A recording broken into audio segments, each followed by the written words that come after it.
Hello, fellow old schoolers, and welcome to the second match of the Long Island Cup 1.5.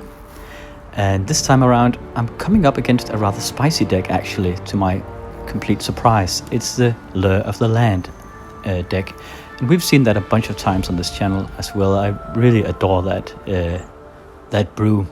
And even though the pilot of it and myself, we know each other from various tournaments. We played a bunch of times before, a few years back where he was usually on Geddon.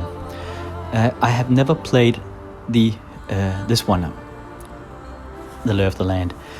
So I'm really looking forward to this. On the face of it, it's really spicy, and I gotta say it's almost too spicy for a tournament like this. But I also know that it's deceptively strong. Us meeting here is he has won his previous match as well. And in the more spicy tournament of Dominia Day, he qualified for the top 8, the quarterfinals as well, but had to go for another appointment and gave another guy his seat. Also, he played the deck in the Fish Liver Oil Cup in Italy last year, and it did very well there as well. So yeah, I'm not really sure what to make of it, but let's go over the deck. I believe it's green, blue, and red and black, and it revolves around the living plane. Once he gets that out, every land is a 1/1 creature and has summoning sickness, and then he uses Thicket Basilisks with Lure, or the Wretched with Lure, to attack and just either destroy all the lands or steal them all. There's also a bunch of one-offs, like usually Concordant Crossroads, I think, and there's Eureka in the deck, and he uses that to get out, for example, Triskelions that he can use to shoot up the 1/1 lands and just land destruct through that.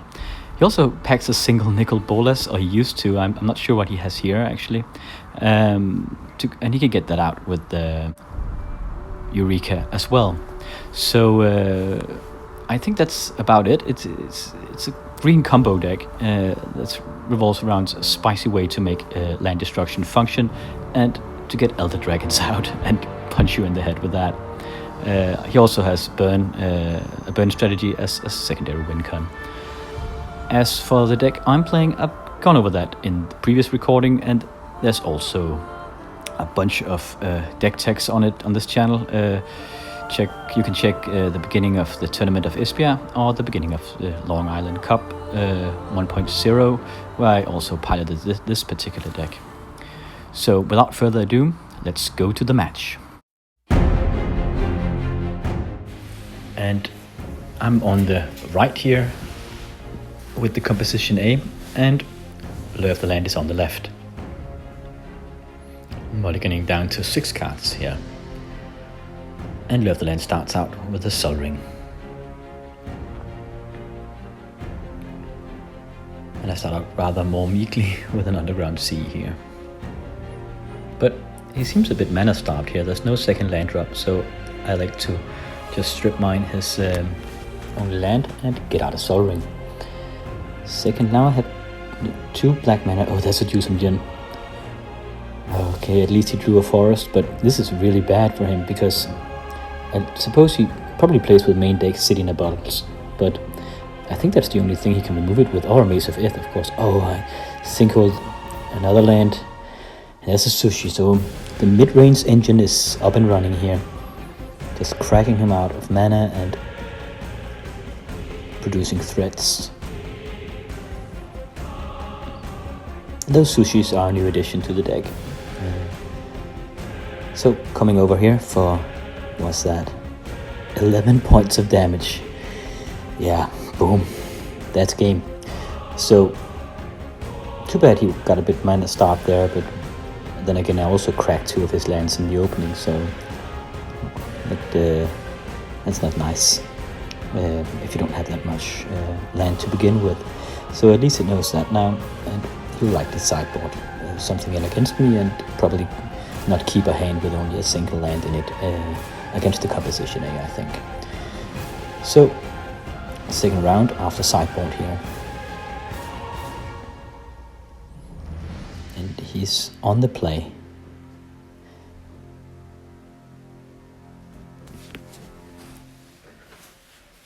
Tropical Island into a Birds of Paradise here. Nice. Okay, and we're following up with a Sol Ring again. It's a nice table. There's no glare. I like this. What's this? Factory. Oh, it's a channel. And yes, wow. That's insane. He got the perfect combination here. 2 green mana, a red mana from the bird, and just a single extra mana, so he could channel himself down to 19 life. Channel 19 damage to himself, channel himself down to 1 life, use the final mana from the factory, and just fireball me out for 20 points of damage in this second turn. That's excellent. I actually remember he was, well, we were doing a lot of banter here and talking a bit, but he was also apologizing a bit, but I think it's awesome. It's an awesome combination to lose to. Really old school channel fireball. So anyway, what a quick match that was. Round 3, so we are 1-1 here, and in a friendly manner. I was kind of fuming at this point. I think I sideboarded some Blue Blaster, and I hope I did so. And I really need to look out here. Another channel fireball and I'll be dead. So yeah, I need to hold him back and finish this fast, if possible.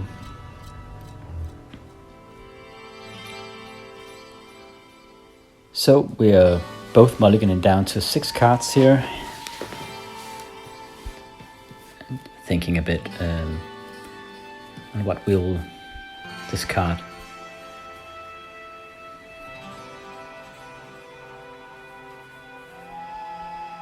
I have a Library of Alexandria in the opening hand, I can see, but yeah, it's not that good here. I'm on the play, and I'll be down to 5 cards once I drop it. And I'm not really sure if I dare to wait and draw cards with it. I should have a Blue Blast in hand before I do such a thing.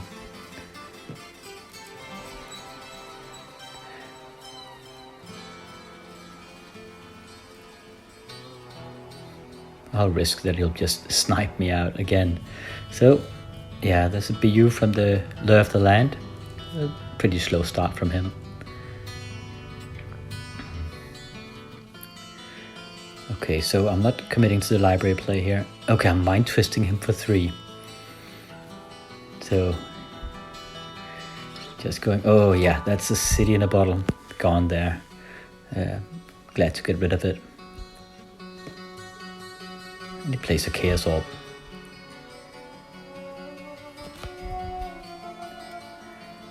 Okay, cracking the Tropical Island and cracking the Bayou. So just attacking his resources here.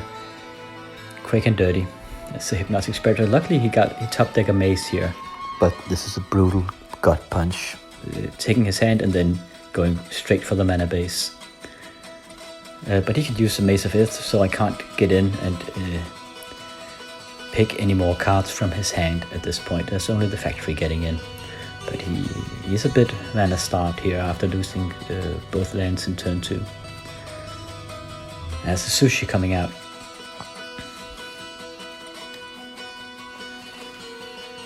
There's a Volcanic Island from the